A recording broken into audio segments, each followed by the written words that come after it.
देखिए, ये कोई पहली घटना देश में नहीं है। बीजेपी जब से सत्ता में आई है उसकी कोशिश रही है जो सेंट्रल एजेंसीज़ हैं उनका गलत इस्तेमाल किया जाए। डिप्टी सीएम मनीष सिसोदिया लगातार वहाँ की शिक्षा व्यवस्था को बेहतर करने में लगातार काम कर रहे थे और उन्होंने देश के सामने एक मॉडल दिया है। और जिस तरीके का व्यवहार भारतीय जनता पार्टी का रहा है, सरकार का रहा है, लगातार इस तरह के विपक्षी जितने भी नेता हैं उनके खिलाफ जांचें चल रही हैं। जितनी भी संस्थाएं, चाहे इनकम टैक्स हो, चाहे ईडी हो, सीबीआई हो, ये लगाई जा रही हैं जिससे कि आने वाले लोकसभा चुनाव को प्रभावित कर सकें। जनता ये देख रही है क्योंकि बेरोजगारी का इनके पास जवाब नहीं है, महंगाई का जवाब नहीं है और जिस तरीके से देश की संपत्तियां बेची जा रही हैं उसका जवाब नहीं है। आप उत्तर प्रदेश देख लीजिए, यहाँ की गवर्नर उनकी स्पीच में 4% है अनएम्प्लॉयमेंट रेट। बजट स्पीच देख लीजिए, 4% है अनएम्प्लॉयमेंट। इसका मतलब ये हुआ कि उत्तर प्रदेश के 90% से ज़्यादा पढ़ने लिखने वाले नौजवानों को रोजगार या नौकरी मिली हुई है। क्या ये सच है? चरम सीमा पर महंगाई।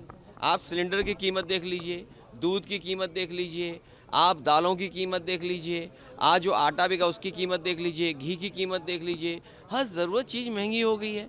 तो इसका जवाब जब भारतीय जनता पार्टी के पास नहीं है और जिसको भारतीय जनता पार्टी ने बनाया, दुनिया में पहचान दिलाने के लिए नंबर 2 तक पहुंच गए, आज 20 लाख करोड़ के घाटे में चला गया हो इंसान, इसका क्या जवाब है? अगर 20 लाख करोड़ की वैल्यूएशन गई है तो LIC जैसी संस्था का पैसा डूब गया, आपके स्टेट बैंक ऑफ इंडिया का पैसा डूब गया। अरे हमारे मुख्यमंत्री कितने अच्छे थे, सोचिए। यहाँ पर बिजली विभाग का प्रोविडेंट फंड सरकारी कर्मचारियों का एक प्राइवेट कंपनी में इन्वेस्ट हो गया था, वो प्राइवेट कंपनी डूबी, हमारे मुख्यमंत्री जी ने वहाँ के अधिकारियों को जेल भेज दिया, कंपनी के लोगों को जेल भेज दिया।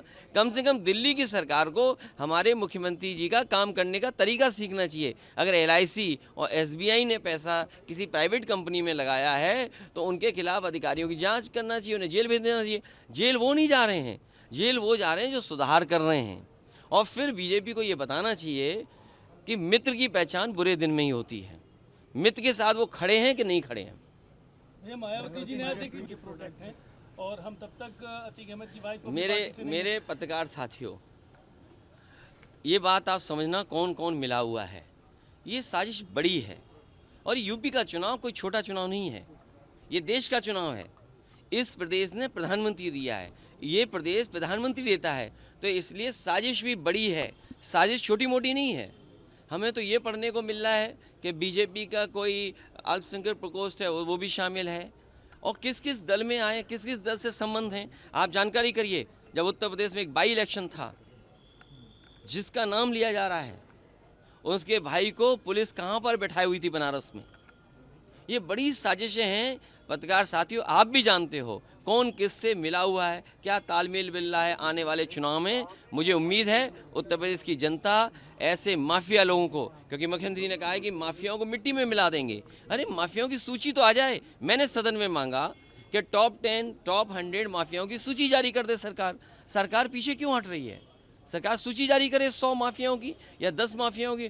टॉप 10 माफिया, टॉप 100 माफियाओं की सूची जारी भारतीय जनता पार्टी को करना चाहिए। सुरक्षा मांगने के लिए सरकार से सुरक्षा देनी चाहिए सरकार को। और अगर कोई गनर लेकर के किसी की जान चली जाए तो सोचो कितनी बड़ी सुरक्षा और चाहिए होगी। गनर हो किसी के पास, 2 गनर हो, उसके बाद जान चली जाए, अधिवक्ता हो, तो सोचिए सुरक्षा की कितनी ज़रूरत है।